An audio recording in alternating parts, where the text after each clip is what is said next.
Brutal, brutal la solidaridad del pueblo valenciano.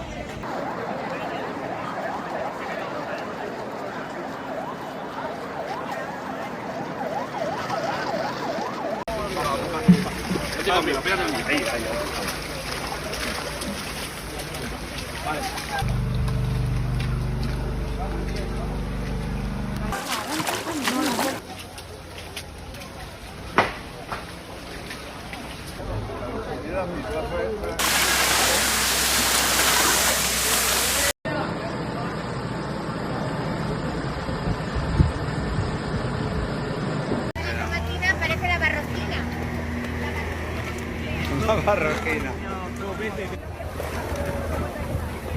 Quita, María, María, quita.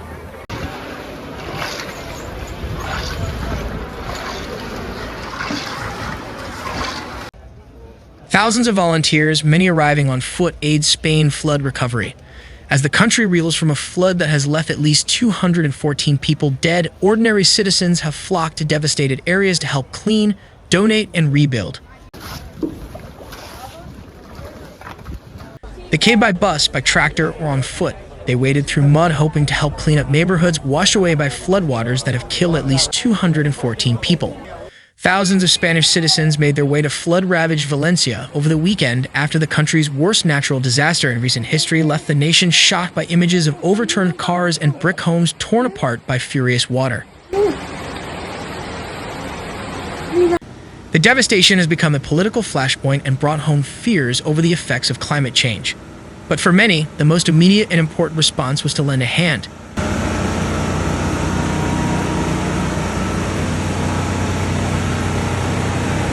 While the military, the police, and civil guard officers searched for survivors and cleared debris, civilians joined in the effort, wherever they could, determined to help Valencia and surrounding regions rebuild and to help its citizens recover.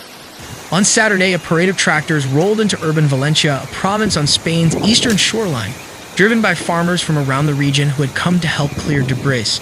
The countryside is once again showing its solidarity, Valencia's Agricultural Association said on social media.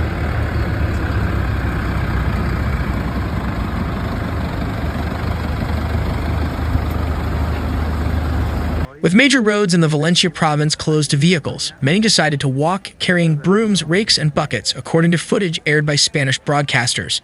A sea of people crossed the bridge to Porta, a town where at least 60 people were killed and mud still clogged the streets after a river burst its banks.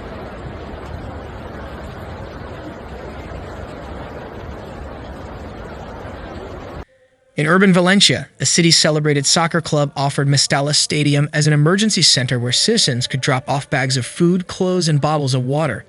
City officials and volunteers also set up a food bank, serving food along the stadium's main entrance. The image of Mestalla filled with people coming together, arriving to donate products, and applauding each time a truck leaves full of food and basic necessities. Will be unforgettable, Javier Solis, the club's corporate director, said.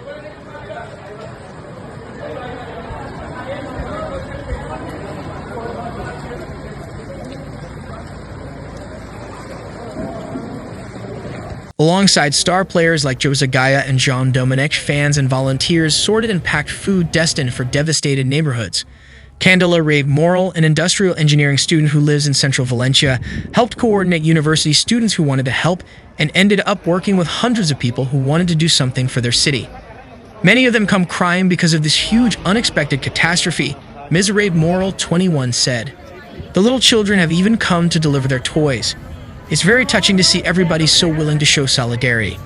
Volunteers have used social media or message boards set up in response to the disaster to find out how they can help. They offered beds for displaced families or shelter for pets and have volunteered their professional skills from logistics management to cooking.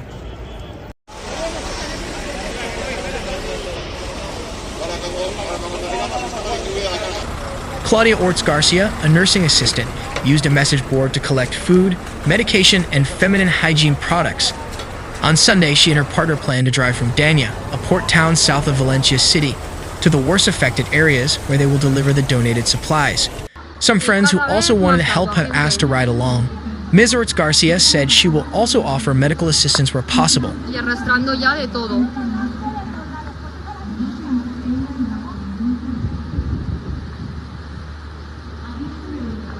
Amid the rush to help those in need, there was also a wave of criticism directed at the Spanish government. Parts of Valencia were doused in a year's worth of rain in just 8 hours, and some said government warnings came too late.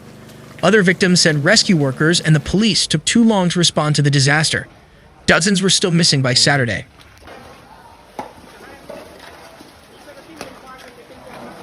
For Tony Zamorano, who was trapped on the roof of his car for hours as rain fell, the volunteers have become a lifeline. In the town of Sadavi, houses and businesses were completely flooded. Mr. Zamorano said he has lost everything.